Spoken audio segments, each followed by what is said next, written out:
Bismillah, walhamdulillah, wassalatu wassalamu ala rasulillah wa ala alihi wa sahbihi wa mawalah, wala hawla wala quwwata illa billah.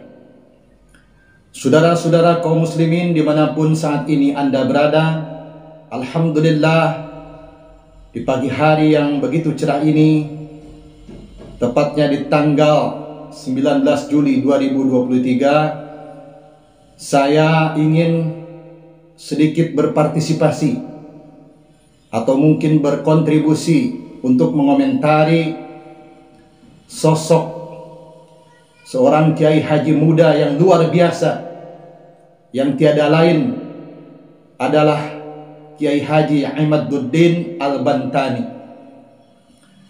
Masya Allah, Imam Besar Kabayan benar-benar mengapresiasi yang setinggi-tingginya dan sebesar-besarnya atas kealiman beliau dan keberaniannya untuk mengungkap, menelusuri, menganalisa, meneliti tentang silsilah dzurriyyah Nabi as-sahihah.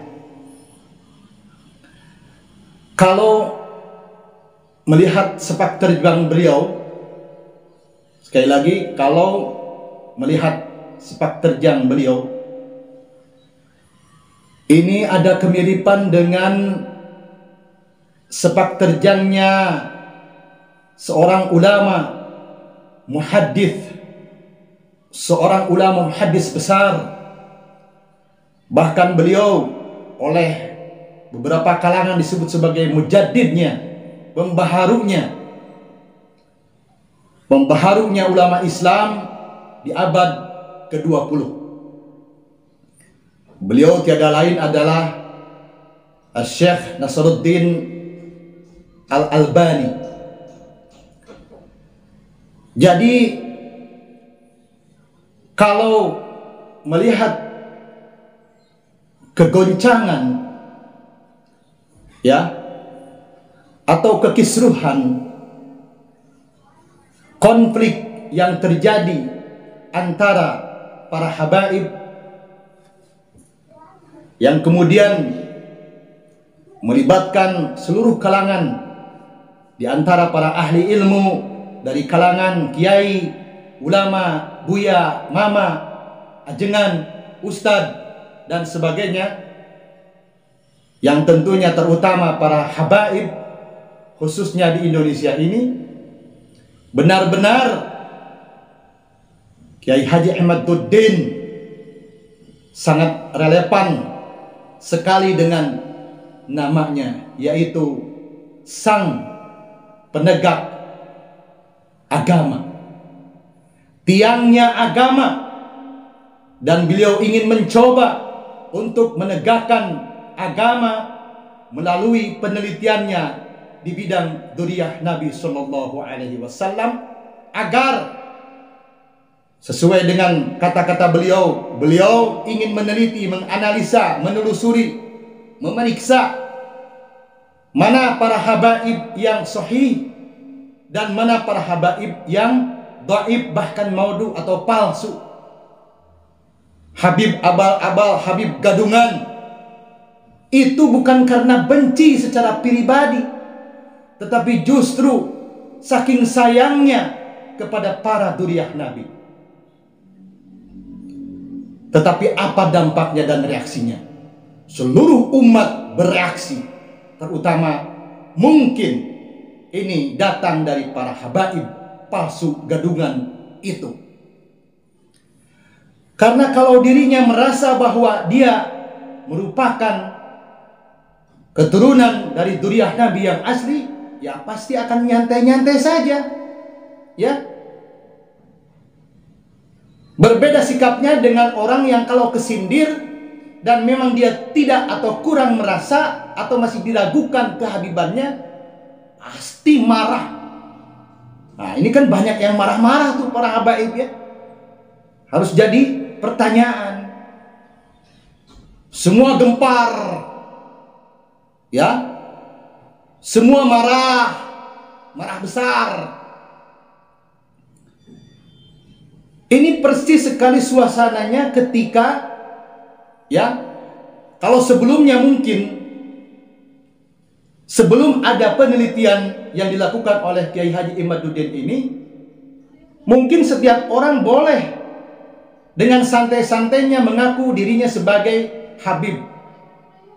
Ya, sebagaimana yang pernah terjadi dan berlaku pada zamannya era seorang ulama besar dari kalangan muhaddits, ya, bahkan ulama tersebut disebut oleh beberapa kalangan ulama sebagai mujaddidnya pada abad 20, yaitu yang tak lain adalah Syekh Nasruddin Al-Albani.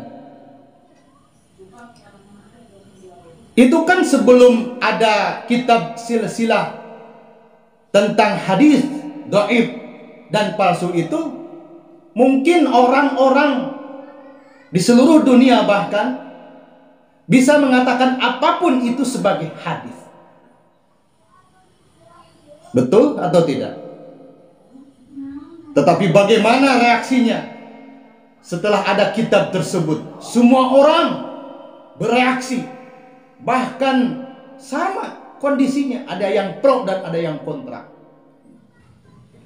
Benar-benar bahwa Syekh Albani mengguncangkan dunia, terutama dunia hadis. Betapa tidak, jangankan musuhnya, misalkan seperti para sufiyin, sedangkan Wahabi saja dibuat ketar-ketir oleh Syekh Albani itu. Bagaimana pada waktu itu kondisinya? Pihak kerajaan sangat khawatir sekali. Mengapa? Karena Syekh Albani benar-benar dianggap sebagai perongrong kekuasaan dalam fatwa-fatwa hadisnya. Banyak sekali hadis-hadis yang dijadikan sebagai fatwa oleh, terutama oleh madhab penguasa yang disebutnya sebagai Wahabi itu dilemah-lemahkan hadisnya oleh Syekh Albani. Ya tentu saja marah. Yang demikian juga ini terjadi terhadap Syekh Imaduddin Al-Bantani. Ya, para habibnya itu dikritik, ditelusuri, dianalisa. Semua kupingnya pada merah. Bahkan mungkin kebanyakan orang tidak terima. Inilah yang terjadi antara dua syekh, yaitu Syekh Imaduddin Al-Bantani dengan Syekh Nasruddin Al-Albani. Ini sangat mirip sekali. Tetapi kalau kita melihat dari segi ukhuwah Islamiyah, memang ini ada negatifnya. Oleh karena itu, saya menghimbau, ibaratnya kalau seperti mobil yang sudah tensi atau temperaturnya naik, mungkin alangkah baiknya mobil itu ditepikan dulu. Siapa tahu ada yang tidak beres. Ini kenapa mobil temperaturnya jadi naik? Ini kenapa mobil temperaturnya jadi panas? Kenapa? Karena salah satu dampak daripada temperaturnya naik itu, AC-nya sebagai pendingin itu, ya, mukayyib itu tidak akan berfungsi. AC-nya menjadi panas.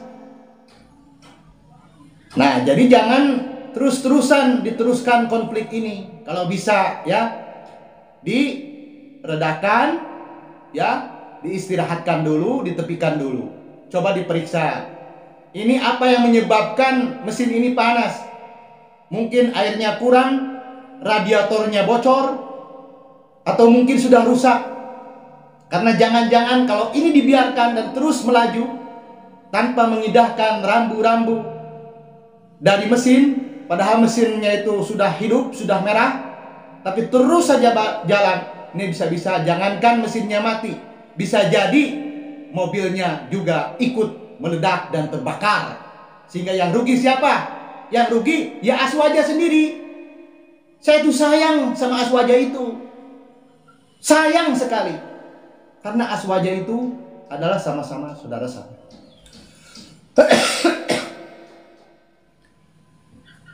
Jadi meneduhlah, break dulu, periksa dulu. Jangan sampai antara oli dengan air itu sampai tercampur. Itu bagaimana antara yang hak dan yang batil bisa bercampur. Itu nanti bagaimana? Mobil aja bisa hancur, mobil aja bisa terbakar, mobil aja bisa panas.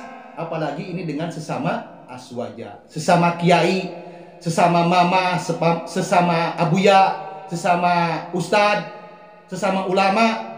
Udah, stop dulu. Fa aina tadhabun? Reka mana atuh urang teh? Ya, sesama Aswaja, sesama ulama, sesama kiai, sesama ajengan, sesama mama, sesama abuya, berantem terus.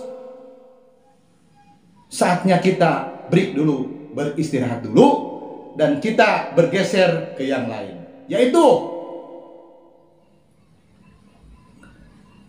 saya ingin mengusulkan untuk juga diteliti, dianalisa, diperiksa, dan ditelusuri orang-orang atau kelompok yang mengaku sebagai Asy-Syafi'iyah, sebagai pengikut Imam Syafi'i, sebagai pengikut madhab Syafi'i, apalagi yang fanatik buta.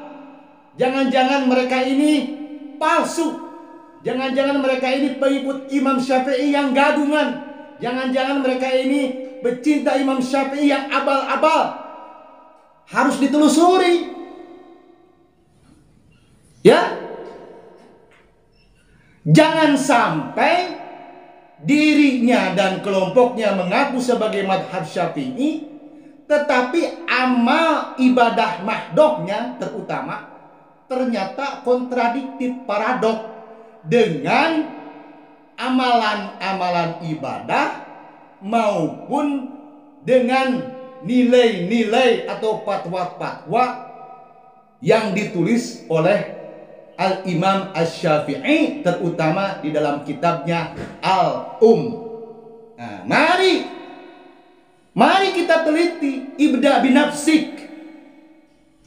Apakah benar nih sholat saya sudah sesuai dengan sholatnya Imam Syafi'i? Apakah benar nih wudhu saya sudah sesuai dengan wudhunya Imam Syafi'i? Apakah benar nih zakat dan hajinya sudah sesuai dengan zakat haji Imam Syafi'i? Apakah benar nih Imam Syafi'i mewajibkan kepada harim-harim atau an-nisa, ke kalangan wanita muslimah, untuk mewajibkan niqabnya, cadarnya? Apakah kita sepakat dan setuju dengan apa yang telah dipatwakan oleh Imam Asy-Syafi'i? Jangan cuma ngaku-ngakunya doang dong. Jadi saya minta kepada para ulama, kepada para kiai, kepada para habaib, kepada para mama, kepada para buya, kepada para ajengan, kepada para asatid dan asatidah, untuk juga menelusuri, meneliti, dan memeriksa orang-orang atau kelompok yang selama ini mengaku sebagai madhab Imam Syafi'i, padahal kelakuannya, amalan ibadahnya tidak cocok dan tidak sesuai dengan apa yang dituliskan dan dinyatakan serta yang diamalkan oleh Imam Asy-Syafi'i. Segitu saja, jangan panjang-panjang dulu ya, supaya menyimaknya tidak bosan. Kita akan sambung kembali untuk memperdalam dan mengembangkannya. Billahi taufiq wal hidayah. Wassalamualaikum warahmatullahi wabarakatuh.